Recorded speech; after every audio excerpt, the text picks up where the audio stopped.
O presidente Lula dispensou a ministra da Saúde, Nízia Trindade, que vai ser substituída, então, por Alexandre Padilha, atual ministro de Relações Institucionais do governo. Nízia estava no cargo desde 2023 e Alexandre Padilha também já tinha ocupado essa pasta no primeiro mandato da ex-presidente Dilma Rousseff. Mas essa troca ela já vinha sendo costurada ali nos bastidores. Hoje, a própria Nízia esteve aqui no Palácio do Planalto, participando de um evento ao lado do presidente Lula sobre a produção nacional de vacinas contra a dengue. E ali, na ocasião, já fez um discurso em tom de despedida. Mas a confirmação para ela veio mesmo no meio da tarde, quando o presidente a convocou para uma reunião. E logo em seguida, o presidente também chamou para uma conversa o ministro Alexandre Padilha. E aí, agora, no início da noite, veio a confirmação dessa troca para a imprensa por meio de uma nota. O tom da mídia, inclusive da própria repórter, né, dispensou, né, usa um termo que está Também sendo achei. muito colocado em vários outros veículos, a mídia corporativa dizendo: "Olha, tá aí, tirou a ministra, fritando e tal". Esse tom é meio que para queimar também o governo, como se isso não tivesse no radar já há algum tempo,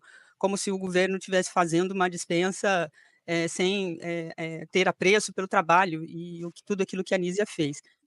A gente tratou disso aqui, inclusive, que diante das especulações era melhor que o governo fizesse logo essa mudança, justamente para que não fosse tratada, o trabalho e tudo aquilo que a ministra Anísia fez ao longo desse período, que foi a reconstrução do Ministério da Saúde, de um governo anterior que destruiu todo as estruturas do Ministério da Saúde do Brasil, com vistas a, privatizar o SUS, né, esse era o caminho feito pelo governo Bolsonaro.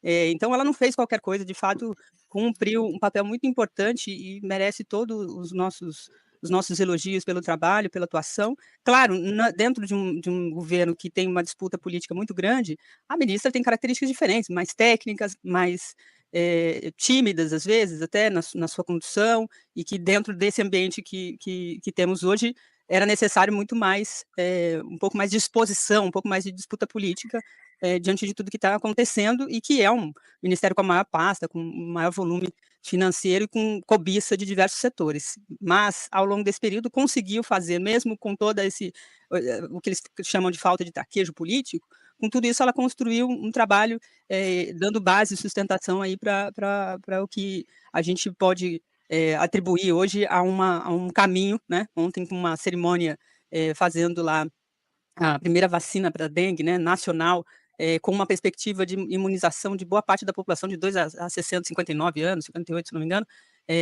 e uma produção nacional, né, que é isso que o Brasil tem vocação e tem estrutura e bem investidos, com o governo fazendo investimentos profundos nessa área, consegue atender tantas demandas tão críticas, que é a questão da dengue, que vitimou tanta gente e que, por mais que o governo tivesse feito passos adiante nesse processo, a atuação do governo anterior, inclusive com a questão da Covid, influenciou muito no ambiente da saúde, das ações do governo, então é muito importante, acho que ela não deixa o governo numa perspectiva negativa, muito pelo contrário. Acho que a troca é uma questão política e não por uma questão de competência, né, deixá-la ali naquele cargo neste momento interferiria no processo que a gente certamente vai abordar aí das pesquisas e na perspectiva política de 2026, né. Na verdade, acho que o objetivo claramente é melhorar as relações com a base política e esse centrão aí. Inclusive, essa matéria que a gente tinha colocado aqui na tela, que é essa aqui, ó. Troca de Nízia por Padilha visa consolidar apoio no Congresso, mas a reforma ministerial gera risco político, porque muitas pessoas também ficam insatisfeitas e pode afetar a popularidade. A troca causou mal-estar, porque teve a cerimônia, aí quando eu vi aquela cerimônia, eu falei: "Bom, Lula não vai demitir a Anísia hoje, tem a cerimônia, tudo, deve estar, né, negociando algum outro cargo para ela e tal". Aí eu me surpreendi, porque no fim da Eu tarde ele também, eu pensei a demite, mesma coisa que você. não Pensei é? exatamente o Então, mesmo. não é? Eu Não, mas falei: teve "Bom". teve um teve um fato, ele não falou durante o evento, né, quem Não, sim, falou foi o mas Alckmin, né. o E isso para simples. mim sinalizou que ele não queria falar justamente porque o presidente acaba se motivando ali emocionalmente e acabaria falando. Eu pensei nisso, né. Mas eu pensei igual, Alex. Na hora que eu vi, opa, então a Anísia vai ficar. A minha primeira reação foi essa, mas diga, Alex, vamos lá. Não, isso que causou mal-estar, né. É o seguinte, né, a Anísia é uma pessoa competentíssima e tudo isso. Uma coisa é ser competente, outra coisa é conseguir domar uma máquina imensa como é o Ministério da Saúde. Não é fácil. O fato é que ela não conseguiu domar, por isso, por aquilo, foi atacada, ela não conseguiu domar a máquina. A máquina do Ministério da Saúde foi competentíssima na Fiocruz, é uma pessoa de reputação ilibada, honesta, simpática, tudo tem todas as qualidades, mas uma coisa é ter qualidade, outra coisa é domar o Ministério da Saúde. Nem ela, nem o Lula sabiam se ela conseguiria, né, esse feito. Agora, por que entra o Padilha? Eu acho que não é só porque ela não conseguiu domar a máquina do Ministério da Saúde, porque, né, falta vacina. A gente via o noticiário, falta vacina aqui, falta vacina ali, não sei o quê. Mas eu acho que o Lula percebeu que nesses 2 últimos anos ele precisa fazer política. Por isso ele colocou um político no Ministério da Saúde. Ele precisa fazer política. Não adianta ter o Ministério da Saúde com a ministra, que é ótima, maravilhosa, técnica, reputação ilibada, mas que não faz política, porque ela nunca foi política.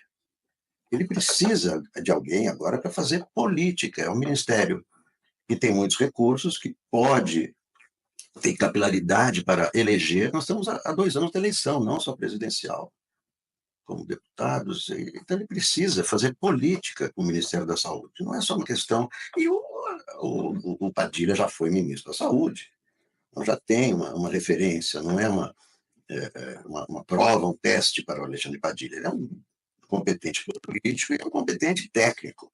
É por isso que ele vem para o Ministério. Mas evidente que isso aí vai ter consequências, porque se o Centrão vai dizer assim, entregou mais o Ministério para o PT. E cadê os nossos ministérios? Agora tem essa questão da vaga que o Padilha está deixando. E aí, vai colocar mais alguém do PT? E é muito provável que Lula coloque alguém do PT, porque trata-se de um posto que está ali no Palácio do Planalto, né?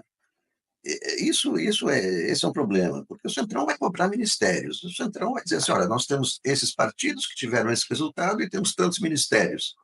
O PT, que teve aquele resultado, tem tantos ministérios. Eu acho que esse é o novo problema que o Lula tem que enfrentar, né, com essa demissão. É interessante você falar isso, que para onde vai essa vaga, né? Tem muitas especulações. Ontem dizia-se que poderia ser o Jacques Wagner, mas parece que o mais provável é que seja o José Guimarães, que é muito bem relacionado com esse Centrão, deputado federal, que esteve com o presidente Lula ontem também. Então a tendência é que seja o José Guimarães, novo ministro da articulação política, né? Aí tinha gente que falava que a Gleisi poderia ser, mas o mais provável até agora é que a Gleisi vá mesmo para a Secretaria-Geral da Presidência, no lugar do Márcio Macedo, pelo menos é o que está sendo colocado aí. E aí, enfim, quer dizer, tinham outras mudanças, aí tem várias outras mudanças previstas. O que se falava também, quer dizer, para o lugar do Padilha, é que se não for o Zé Guimarães, os nomes cogitados são o Isnaldo Bulhões, que é um deputado do MDB, e também o ministro Silvio Costa Filho, que é o dos portos, aeroportos, etc. e tal, que mudaria de posição, que também seria um ministro aí ligado ao Centrão. Só mais uma coisa curiosa sobre a reforma ministerial que aconteceu, quem está falando em sair agora é o ministro da Agricultura, o Carlos Fávaro, está falando abertamente em sair. Então, tem a possibilidade de que o Arthur Lira seja ministro da Agricultura, né? Então, vamos ver como é que essa coisa vai evoluir.